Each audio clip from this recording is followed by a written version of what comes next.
रयत शिक्षण संस्था सातारा राव बहादुर नारायणराव बोराव के महाविद्यालय श्रीरामपुर।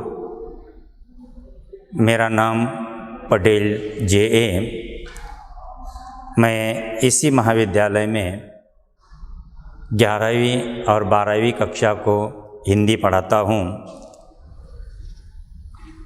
छात्रों, आज हम हमारे अपने पाठ्यक्रम में जो एक कविता है जिसका नाम है पेड़ होने का अर्थ, जिसके कवि हैं डॉक्टर मुकेश गौतम जी। अब कवि का परिचय यदि हम देखें तो डॉक्टर मुकेश गौतम जी का जन्म 1 जुलाई 1970 को हुआ। जन्म 1 जुलाई 1970, यानी कि लेखक कवि का जन्म जो है कि 1 जुलाई 1970 को उत्तर प्रदेश के सहारनपुर में हुआ। आधुनिक कवियों में आपने अपनी विशिष्ट पहचान बनाई है। आपने आधुनिक भावबोध को सहज सीधे रूप में अभिव्यक्ति दी है। वर्तमान मनुष्य की समस्याएं और प्रकृति के साथ हो रहा क्रूर मजाक आपके काव्य में प्रखरता से उभरता है।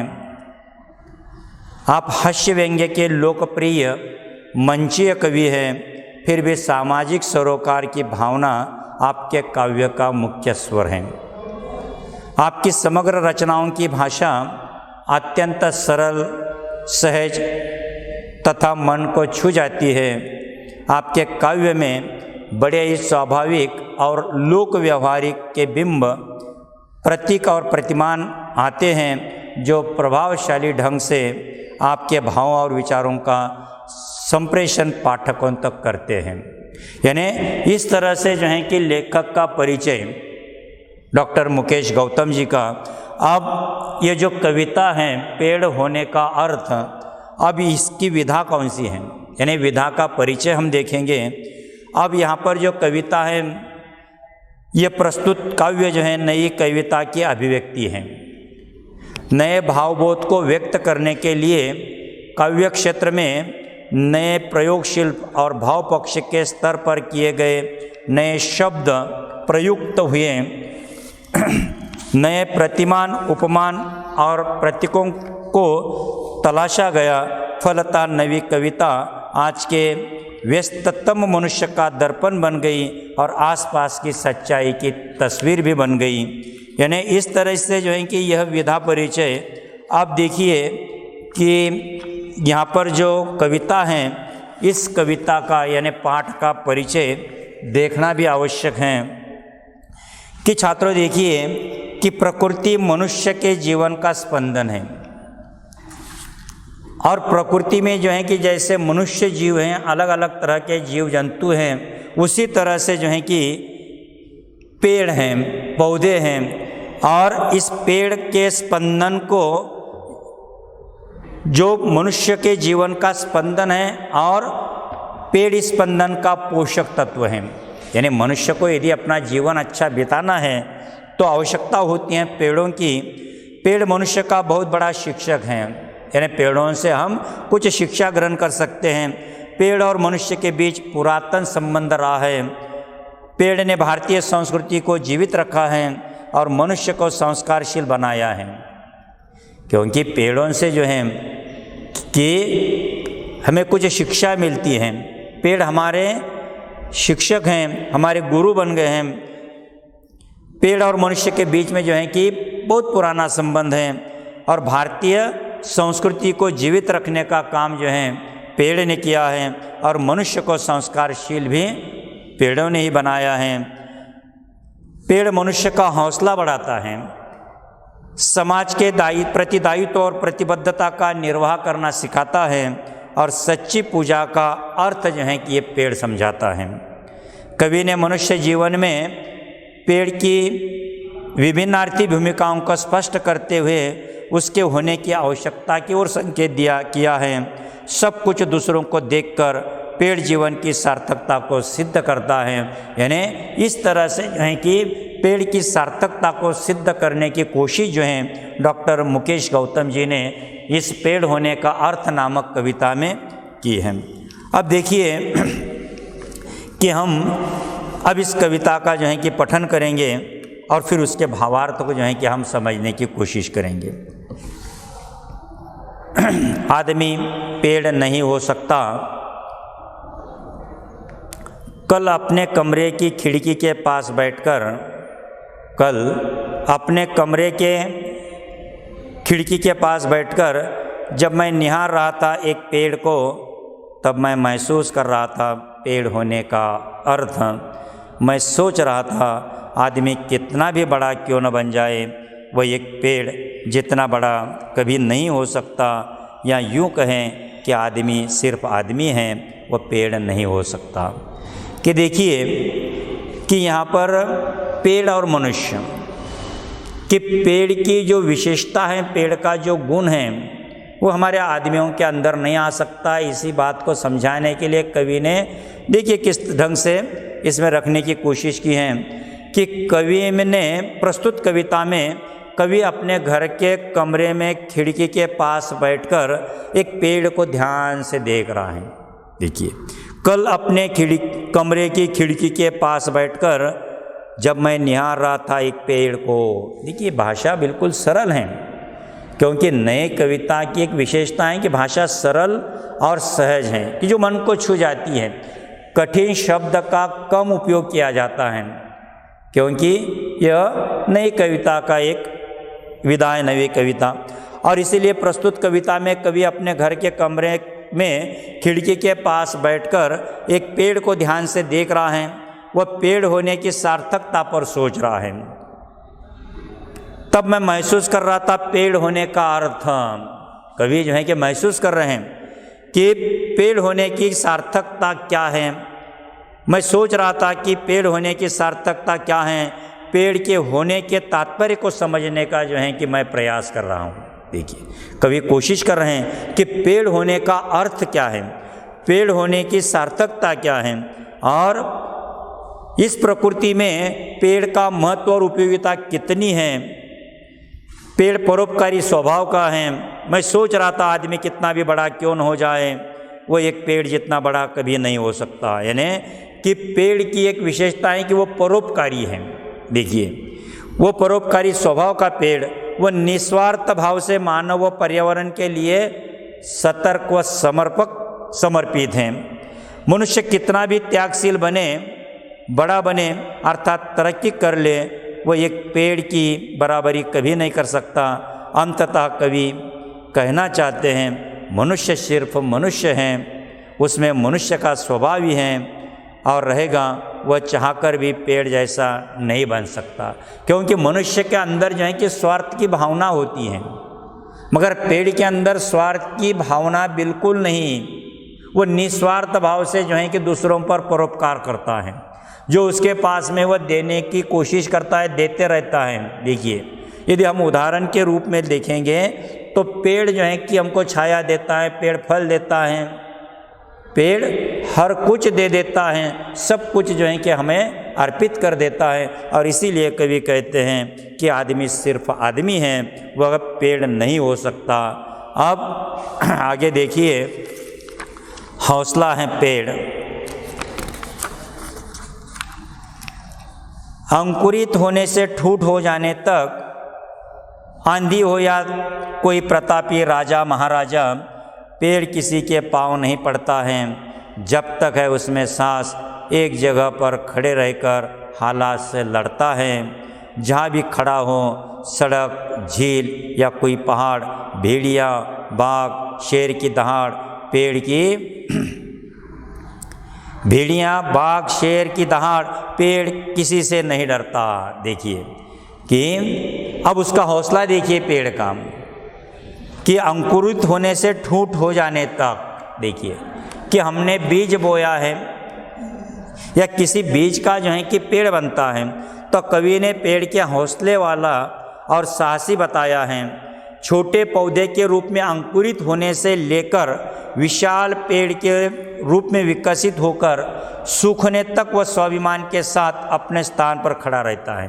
वह किसी के सामने झुकता तक नहीं। देखिए, आंधी हो या तूफान हो, बड़ी बड़ी आंधी आ जाए, वो अपनी जगह पर जो है कि बिल्कुल स्तब्ध खड़ा रहता है। निडरता की भावना जो है कि उसके अंदर होती है।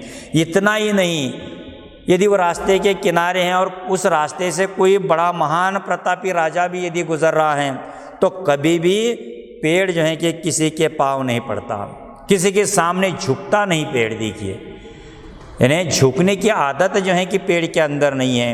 और उसके जीवन में कितनी भी आंधी तूफान आए पर वह साहस के साथ में जो है कि डट कर उसका सामना करता है। पराक्रमी राजा महाराजाओं के आने पर भी वो उनके सामने जो है कि कभी झुकता नहीं। वह जीवन के अंतिम सांस तक, देखिए, जब तक है उसमें सांस, एक जगह पर खड़े रहकर हालात से लड़ता है। यानी कि जब तक उसके अंदर सांस है, जब तक वह जीवित है, जब तक वह हरा भरा है, तब तक वह जहाँ भी खड़ा हो, देखिए, यानी एक ही जगह पर खड़े रहकर हालात से लड़ता है। यानी इस तरह से हालातों से लड़ने की शक्ति जो है कि उस पेड़ के अंदर होती है। मनुष्य जो है कि डगमगाया जाता है कि जब उस पर कोई मुसीबत और परेशानियाँ आ जाती हैं तो मनुष्य डगमगाता है, डर जाता है। बड़े बड़े राजा महाराजा या कोई उससे बड़ा व्यक्ति आ जाता है तो उसके सामने झुक जाता है, मगर न झुकना, न डगमगाना, ये पेड़ की विशेषता है।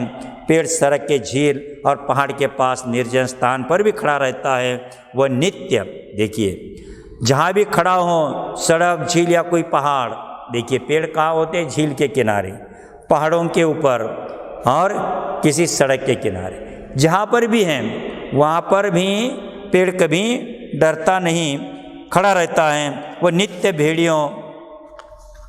नित्य भेड़ियों, बाघ और शेर की दहाड़ भी सुनता है, पर अकेला होने पर भी वह भयभीत नहीं होता। देखिए, यह सबसे बड़ी विशेषता पेड़ की, कि जंगल में खड़ा है, अकेला है, सड़क के किनारे खड़ा है, अकेला है, झील के किनारे खड़ा है, अकेला है।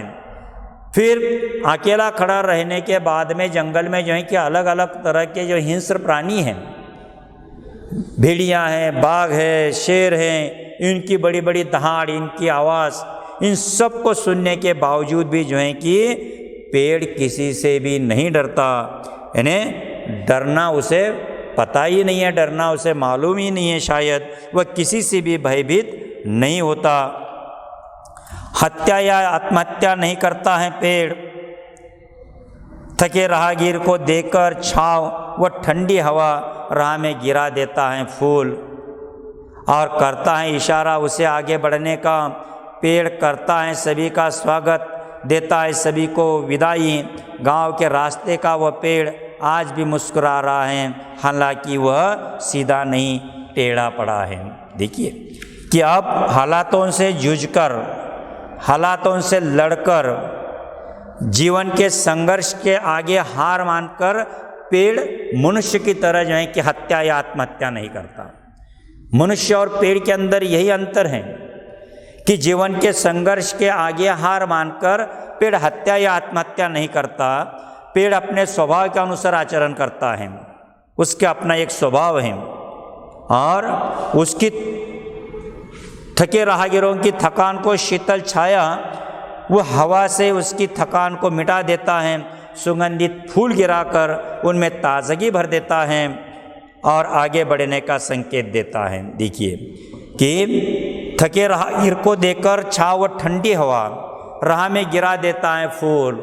कोई मुसाफिर हैं, कोई प्रवासी हैं, कोई राहगीर हैं, थका हरा हैं, तो फिर वह चलते समय रास्ते से जब पेड़ को देख लेता है तो यह थका हरा प्रवासी या मुसाफिर या राहगीर, देखिए राहगीर शब्द यहाँ पर आया है, इस राहगीर का अर्थ राहगीर यानी राह यानी रास्ता, गिर यानी चलना, रास्ते से चलने वाला प्रवासी, जिसको हम मुसाफिर कहते हैं, प्रवासी। यानी कोई राहगीर, देखिए यदि उसके पास में आ जाता है थका हरा, तो थका हरा प्रवासी भी जो है आकर जो है कि उस छाँव के नीचे, उस पेड़ की छाँव के नीचे आकर जो है कि विश्राम करता है, बैठता है। पेड़ उसे ठंडी छाँव देता है, ठंडी हवा देता है और फिर राह में गिरा देता है फूल। मानो कि इस राहगीर की, इस मुसाफिर की स्वागत के लिए जो है कि मानो कि ये पेड़ जो है कि क्या कर रहा है, फूलों की बौछार, फूल जो है कि उसके राह में बिछा रहा है। और फिर इसके साथ में आगे बढ़ने का संकेत भी देता है। वह बिना भेदभाव सभी का स्वागत करता है। देखिए, राह में गिरा देता है फूल और करता है इशारा उसे आगे बढ़ने का, यानी आगे बढ़ते रहो, यानी आगे लगातार बढ़ने की प्रेरणा जो है कि यह पेड़ देता है। पेड़ करता है सभी का स्वागत। देखिए, किसी भी तरह का भेदाभेद जो है कि पेड़ के पास में नहीं है। उसने न कभी जाति धर्म के आधार पर किसको अपने पास में बुलवाया, न अमीर गरीब का भेद उसने कभी किया। जो भी आता है उसके पास में आ जाता है। पेड़ उतना ही उत्स्फूर्त स्वागत जो है कि आने वाले का करता है, देता है सभी को विदाई। देखिए, आते हैं, बैठते हैं, विश्राम करते हैं, फिर उठते हैं, थकान मिट जाती है और फिर विदा करता है। वह सभी का थकान मिट आता है और हौसला बढ़ाता है। कभी कहते हैं कि गांव वाले रास्ते पर वह पेड़ आज भी खड़ा है, मुस्कुरा रहा है, हालांकि वह सीधा नहीं, अब टेढ़ा खड़ा है। देखिए कि हालातों से जूझ कर जो है कि रात भर तूफान से लड़ा। देखिए, यानी कि आने वाले हर संकटों से वो जूझता रहा। गांव के रास्ते का वे पेड़ आज भी मुस्कुरा रहा है, हालातों से जूझ रहा है, संघर्ष कर रहा है, आंधी से, तूफान से, वर्षा से, सबसे जो है कि वह संघर्ष कर रहा है और फिर आने वाले का जो है कि मुस्कुराकर स्वागत करता है। और इतना ही नहीं, आज भी जैसे वह पहले मुस्कुराता था उसी की तरह जो है कि आज भी मुस्कुरा रहा है, हालांकि वह अब सीधा नहीं है। देखिए, अब जो है कि संघर्ष करते करते यह पेड़ जो है कि बूढ़ा हो चुका है, झुक गया है और हालांकि वह सीधा नहीं, अब टेढ़ा खड़ा है। देखिए, अब वह पेड़ जो है कि टेढ़ा पड़ा है। और फिर कवि कह रहे हैं, सच तो यह है कि रात भर तूफान से लड़ा। सच तो यह है कि रात भर तूफान से लड़ा है, खुद घायल है वह पेड़, लेकिन क्या देखा नहीं तुमने उस पर अब भी सुरक्षित चहचहाते हुए चिड़िया के बच्चों का घोंसला है। जी हाँ, सच तो यह है कि पेड़ बहुत बड़ा हौसला है। देखिए कि सच तो यह है कि रात भर तूफान से लड़ा, यानी वह क्यों झुका।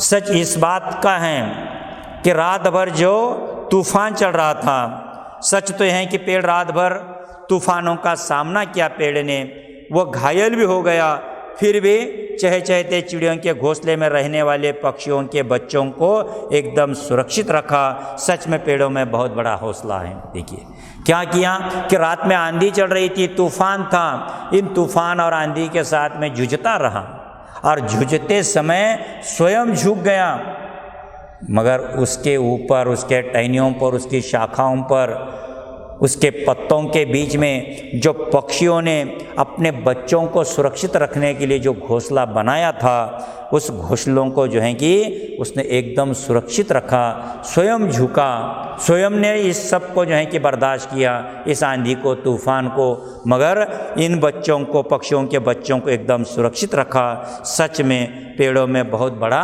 हौसला होता है, हिम्मत होती है पेड़ के अंदर, जो हौसला और हिम्मत जो है कि मनुष्य में कम मात्रा में दिखाई देती हैं। जड़ तना शाखा पत्ती पुष्प फल और बीज हमारे लिए ही तो हैं। पेड़ की हर एक चीज़, किसी ने उसे पूजा, किसी ने उस पर कुल्हाड़ी चढ़ाई। देखिए पर किसी ने, जी हाँ सच तो है कि पेड़ बहुत बड़ा हौसला है।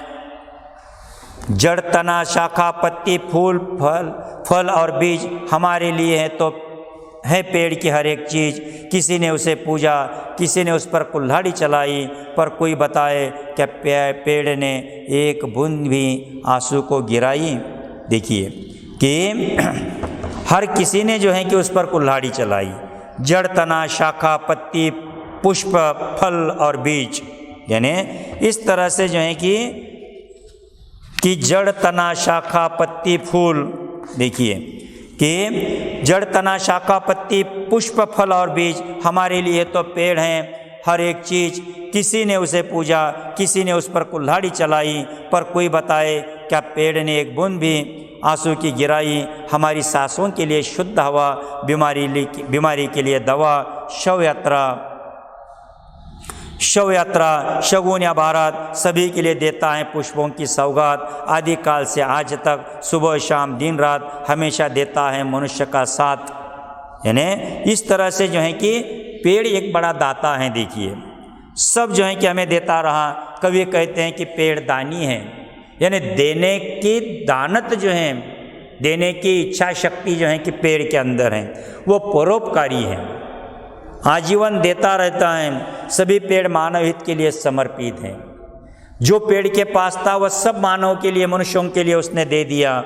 उसका जड़, तना, शाखा, पत्ती, पुष्प, फल और सब कुछ मनुष्यों को उसने अर्पित कर दिया है, मनुष्य के लिए दे दिया है। मनुष्य भी उसे सम्मान देता है। तो फिर क्या करता है मनुष्य? क्योंकि देखिए हमारी भारतीय परंपराओं में जो है कि पेड़ और मनुष्य का नाता जो है कि बड़ा अटूट है। हम उसकी पूजा करते हैं, यानी पेड़ों की हम पूजा करते हैं और पेड़ों की हम पूजा करते हैं, लेकिन कुछ स्वार्थी लोग क्या करते हैं, इस पर कुल्हाड़ी भी चलाते हैं। हम पूजा करते हैं, अलग अलग त्यौहार जो हैं कि हमारे पेड़ों से संबंधित हैं, हम भी उसको पूजते हैं, वो हमारे लिए पूजनीय हैं। मगर कुछ स्वार्थी लोग हैं इस दुनिया में, वो अपने स्वार्थ को पूरा करने के लिए क्या करते हैं, इस पेड़ पर जो है कि कुल्हाड़ी भी चलाते हैं, पर पेड़ कभी दुखी होकर आंसू नहीं बहाता। देखिए कि कुछ लोग उस पर कुल्हाड़ी चलाते हैं, उसे घायल करते हैं, इसके बावजूद भी पेड़ ने कभी अपनी आँखों से एक बूंद भी नहीं बहाया। और इतना ही नहीं, निरंतर हमें शुद्ध हवा और औषधि भी देता है। यानी लोग, स्वार्थी लोग पेड़ों से उसकी हत्या करते हैं, उसे तोड़ते हैं, मगर फिर भी ये पेड़ जो है कि हमें हमेशा शुद्ध हवा देता है। हमारे बीमारियों में दवा का काम भी जो है कि पेड़ देता है, औषधि भी जो है कि पेड़ से मिलती हैं। शव यात्रा, शगुन या बारात सभी के लिए देता है पुष्पों की सौगात। देखिए कि शव यात्रा हो या कोई शगुन, खुशी का मौका हो, या बारात के लिए फूलों का सौगात या उपहार जो है कि ये पेड़ देता है। क्योंकि हमने पहले ही देखा है कि वह किसी भी तरह का भेदाभेद नहीं करता। कुल्हाड़ी चलाने वाले को भी यह सब देता है वह, क्योंकि परोपकार की भावना जो है वो पेड़ के अंदर है, पेड़ के पास में है।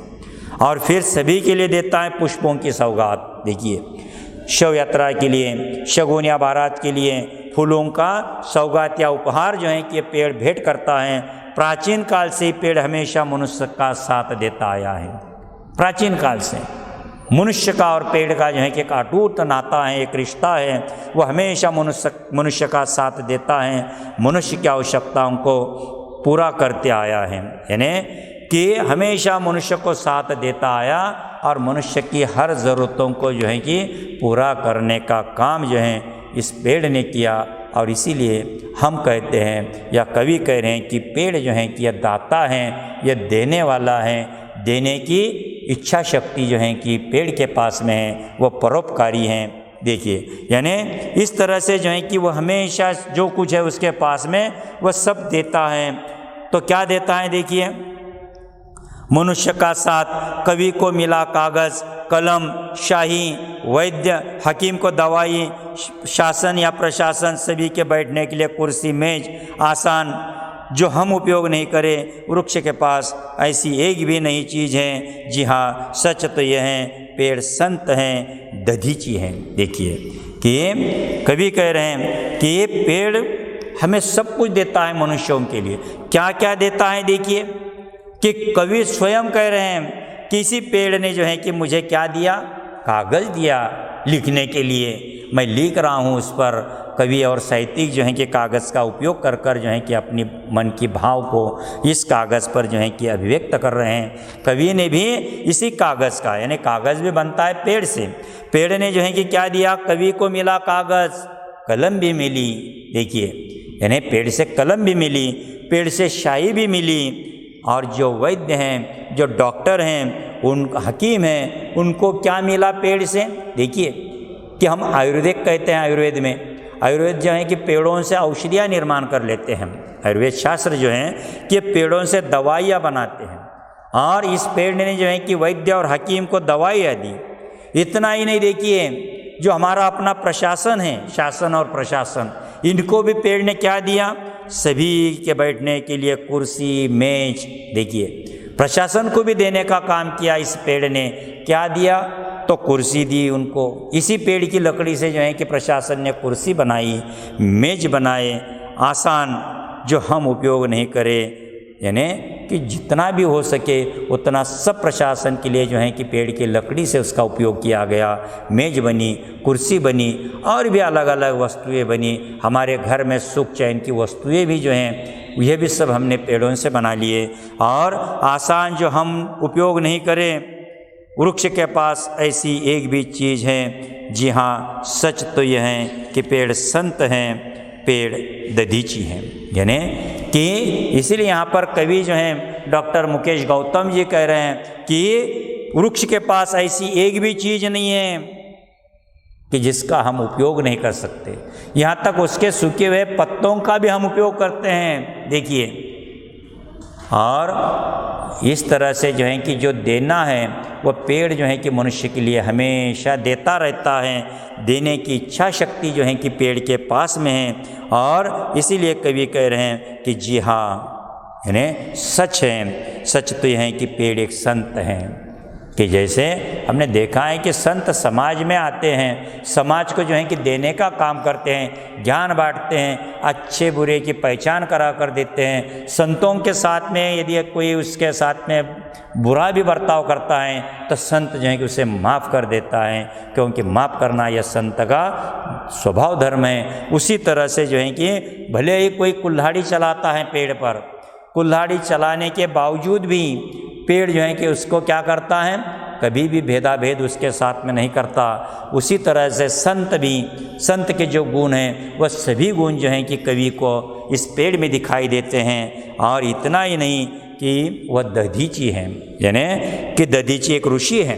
देखिए पुराणों में इसका जिक्र आया है कि एक ऋषि हैं जिन्होंने वस्त्रासुर का वध करने हेतु अस्त्र बनाने के लिए इंद्र को अपनी हड्डियाँ दे दी थी, स्वयं को अर्पित कर दिया। देखिए, और इस तरह से इस ऋषि का, यानी दधीची ऋषि के अंदर एक त्याग की भावना थी।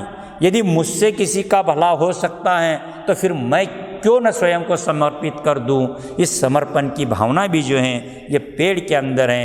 यानी इतनी बड़ी महान यानी उपलब्धि या उपाधि जो है कि डॉक्टर मुकेश गौतम जी ने पेड़ को दी है, एक संत की उपाधि, एक दधीची की उपाधि। यानी इस तरह से ये पेड़ जो है कि संतों की तरह, किसी ऋषियों की तरह परोपकारी हैं, जो उसके पास में वह देने का काम उसने किया।